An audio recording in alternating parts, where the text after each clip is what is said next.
ವೇದಿಕೆ ಮೇಲೆ ಆಸೀನರಾಗಿರುವಂತಹ ನಮ್ಮ ತಾಲೂಕಿನ ನ್ಯಾಯಾಧೀಶರಾಗಿರುವಂತಹ ಜಗದೀಶ್ ಗೌಡ ಸರ್ ಅವರೇ, ವಕೀಲ ಸಂಘದ ಅಧ್ಯಕ್ಷರಾಗಿರುವಂತಹ ಸತೀಶ್ ಸರ್ ಅವರೇ, ಅದೇ ರೀತಿ ನಾಗೇಶ್ ಅಣ್ಣನವರೇ, ಶ್ರೀನಿವಾಸ ಅಣ್ಣನವರೇ, ಡಾಕ್ಟರ್ಗಳಾಗಿರುವಂತಹ ನಮ್ಮ ಸುರೇಂದ್ರ ಸರ್ ಅವರೇ, ಹಾಗೆ HIV ಬಗ್ಗೆ ಒಂದು ಒಳ್ಳೆಯ ಸುದ್ದಿ ಮಾಹಿತಿಯನ್ನು ಕೊಡ್ತಾ ಇರುವಂತಹ ನಮ್ಮ ಡಾಕ್ಟರ್ ನಾಯ್ಕರ್ ಸರ್ ಅವರೇ.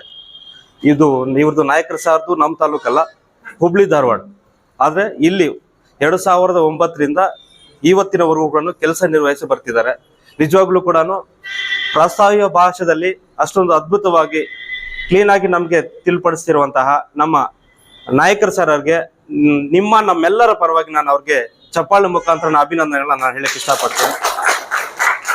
ಅದೇ ರೀತಿ ನಮ್ಮ ನ್ಯಾಯಾಧೀಶರು ಹೇಳ್ತಿದ್ರು, ಮುಂದಿನ ದಿನಗಳಲ್ಲಿ ಯುವಕರು ಹೆಚ್ಚಾಗಿ HIV ಬಗ್ಗೆ ಜನಸಾಮಾನ್ಯರಿಗೆ, ಅದರ ಜೊತೆಗೆ ಯುವತಿಯರಿಗೆ ನಾವು ಈ ವಿಷಯವನ್ನ ಮುಟ್ಟಿಸಬೇಕು. ಏಡ್ಸ್ ಅಂದ್ರೆ ಏನು, ಯಾವ ರೀತಿ ಕಾಯಿಲೆ ಬರುತ್ತೆ, ಆ ಕಾಯಿಲೆ ಬಂದಾಗ ಆ ಮನುಷ್ಯನ ಹೇಳ್ಕೊಳ್ಳಕ್ ಆಗದೆ ಒಳಗೊಳಗೆ ನರಳ್ತಿರ್ತಾನೆ. ಅಂತ ವ್ಯಕ್ತಿಗೆ ಆದ್ರೂ ಕೂಡ ಮನುಷ್ಯನೇ, ಬಟ್ ಆ ಮನುಷ್ಯನ ರೀತಿ ನಾವು ನಮ್ಮ ನಾಗೇಶ್ ಸರ್ ಹೇಳ್ದಂಗೆ ಎಷ್ಟೇ ಒಂದು ಮದ್ದು ಮಾತ್ರೆಗಳಾಗಿರ್ಬೋದು, ಇಂಜೆಕ್ಷನ್ ತಗೊಂಡ್ರು ಕೂಡ ಅದು ಪೂರ್ಣವಾಗಿ ಬಳಸಲಿಕ್ಕೆ ಆಗೋದಿಲ್ಲ.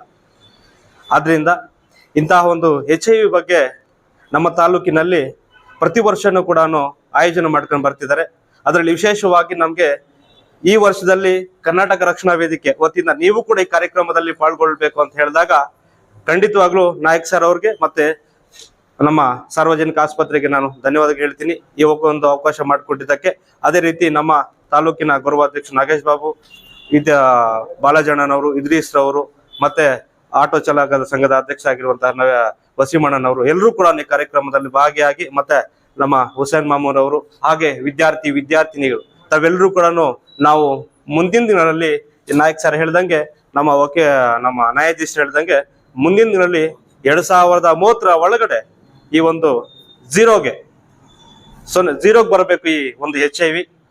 ಇದರ ಜೊತೆಗೆ ನಾವು ಯಾವತ್ತೂ ಕೂಡ ಸದಾ ಒಂದು ಮನವರಿಕೆ ಮಾಡೋಣ ಅಂತ ಹೇಳ್ತಾ ಈ ಒಂದು ಸಂದರ್ಭದಲ್ಲಿ ನನ್ನ 2 ಮಾತನ್ನು ಮಾತಾಡಲಿಕ್ಕೆ ಅವಕಾಶ ಮಾಡಿಕೊಟ್ಟ ತಮ್ಮೆಲ್ಲರಿಗೂ ಕೂಡ ಒಂದ್ಸತ 2 ಮಾತನ್ನು ಮುಗಿಸ್ತಾ ಇದ್ದೀನಿ. ನಮಸ್ಕಾರ.